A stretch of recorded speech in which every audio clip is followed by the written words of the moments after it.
क्या आप जानते हैं कि अर्तुगरुल गाजी ने ही दुनिया की सबसे ताकतवर सल्तनत की बुनियाद रखी थी।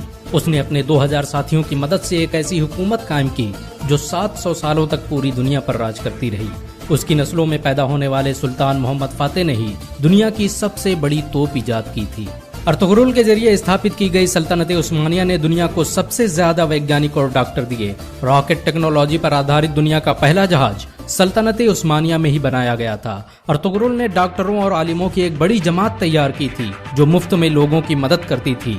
इनका पूरा खर्च अर्तुगरुल खुद उठाता था। अर्तुगरुल अकेला इंसान था जिससे मंगोल भी दहशत खाते थे।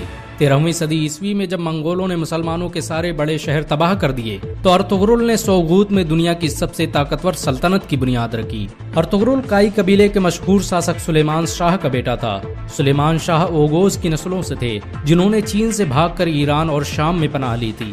आपको ये जानकर हैरानी होगी कि चीन में आज जिन उइगर मुसलमानों पर जुल्म हो रहा है वो ओगोज की नस्लों और अर्तुगरुल के खानदान से ताल्लुक रखते हैं। बहुत कम लोग जानते हैं कि अर्तुगरुल गाजी ने कुरान को अपना संविधान बनाया था। उसकी हुकूमत में सूद और ब्याज के इस्तेमाल पर सख्त मनाही थी।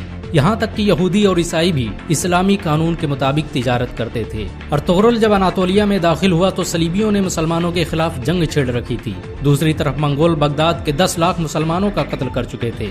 लेकिन अर्तुगरुल के आने के बाद अचानक अनातोलिया समेत विश्व का नक्शा ही बदल गया। अर्तुगरुल की शुजाअत और हिम्मत से दुश्मन भी कांपते थे। उसने अपने चंद साथियों की मदद से चंगेज खान की फौजों को घुटने टेकने पर मजबूर कर दिया। सलीबियों और मंगोलों के खिलाफ अर्तुगरुल के जज्बे को देखते हुए सल्जूकी सुल्तान अलाउद्दीन कैकुबाद ने उसे अंकारा की जमीनों का मालिक बना दिया। अर्तुगरुल कुरान के बनाए उसूलों के मुताबिक हुकूमत करता था। उसकी नजर में सब बराबर थे। यही वजह है कि उससे प्रभावित होकर बहुत से लोग मुसलमान बन गए। चंगेज खान के सिपाहसालार और सलीबी कमांडरों ने भी अर्तुगरुल के हाथों इस्लाम कबूल कर लिया। अनातोलिया की सरहदों में आकर अर्तुगरुल ने सबसे पहले सोगूत का किला फतह किया।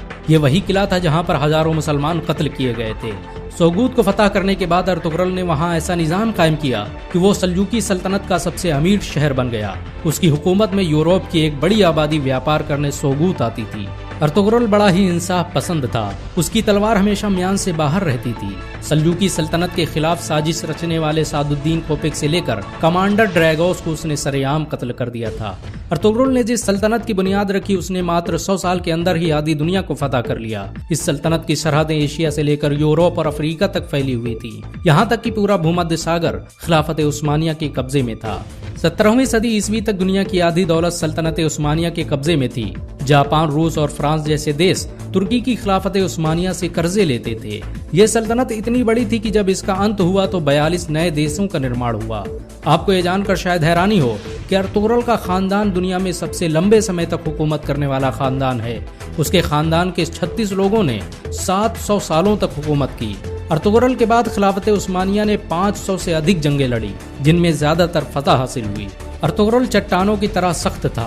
वो जब अनातोलिया आ रहा था तभी रास्ते में उसके पिता सुलेमान शाह की डूबने से मौत हो गई और उसके भाइयों ने अनातोलिया जाने से इनकार कर दिया। लेकिन अर्तुगरुल अकेले ही अनातोलिया आया और सलीबियों पर कहर बनकर टूट पड़ा। मंगोलों ने अर्तुगरुल को मारने की हजारों कोशिशें की लेकिन वो कभी कामयाब नहीं हो सके। यहाँ तक कि उन्होंने अपने दुश्मनों से भी हाथ मिला लिया। बहुत कम लोग जानते हैं कि सलीबी मस्जिद अक्सा और मस्जिद अल हराम को शहीद करना चाहते थे लेकिन अर्तुगरुल ने मुसलमानों को मुत्तहिद करके उनके मंसूबों को खाक में मिला दिया। आपको ये जानकर हैरानी होगी कि यहूदी 13वीं सदी ईस्वी में ही इजराइल देश की स्थापना करना चाहते थे और इसके लिए उन्होंने मुस्लिम देशों को खत्म करने की साजिशें भी रची थी। लेकिन अर्तुगरुल की वजह से उनके सारे मंसूबे फेल हो गए क्योंकि जब सल्जूकी सल्तनत को खत्म किया गया तो अर्तुगरुल ने अपनी हुकूमत का ऐलान कर दिया। 1923 में जब तुर्की की खिलाफत उस्मानिया का अंत हुआ तो दस्तावेजों से पता चला कि खिलाफत उस्मानिया को खत्म करने के लिए कई 100 सालों से साजिशें की जा रही थी। यहाँ तक कि बहुत से यहूदी मुसलमानों के भेष में मस्जिदों में इमामत करते थे ताकि मुसलमानों के दिलों से खिलाफत की अहमियत निकाली जा सके। अर्तुगरुल ने सल्जूकी शहजादी हलीमा सुल्तान से शादी की थी। उसके दूसरे बेटे उस्मान के नाम पर ही इस सल्तनत का नाम खिलाफत उस्मानिया रखा गया। अर्तुगरुल के बेटे उस्मान ने जब तुर्की में उस्मानी करेंसी की शुरुआत की तो उस पर छपने वाला पहला नाम अर्तुगरुल गाजी का था। 2014 में तुर्की के राष्ट्रपति रजब तैयब अर्दोगान के कहने पर अर्तुगरुल की जिंदगी पर एक ड्रामा भी बनाया गया। अर्तुगरुल की जिंदगी पर बना यह ड्रामा इस समय दुनिया में सबसे ज्यादा देखा जाने वाला ड्रामा है। इसे 90 से अधिक भाषाओं में अनुवाद किया जा चुका है और दुनिया के 150 से अधिक देश इसका लाइव प्रसारण कर रहे हैं। अमेरिका ने जहां इस ड्रामे को खामोश बम कहा है, तो वहीं इजराइल इसे दुनिया के लिए खतरा बता रहा है, क्योंकि उन्हें डर है कि मुसलमान कहीं फिर से खिलाफत की बात न करने लग जाएं। सच तो ये है कि मुसलमानों के दिलों में अर्तुगरुल का नाम आज भी जिंदा है। मुसलमान उन्हें आज भी इज्जत की नजरों से देखते हैं। अगर एक मुसलमान होने के नाते आपको गर्व महसूस हुआ हो तो इस वीडियो को लाइक और शेयर जरूर करें। ऐसी और वीडियो को देखने के लिए हमारे चैनल को सब्सक्राइब करें, घंटा जरूर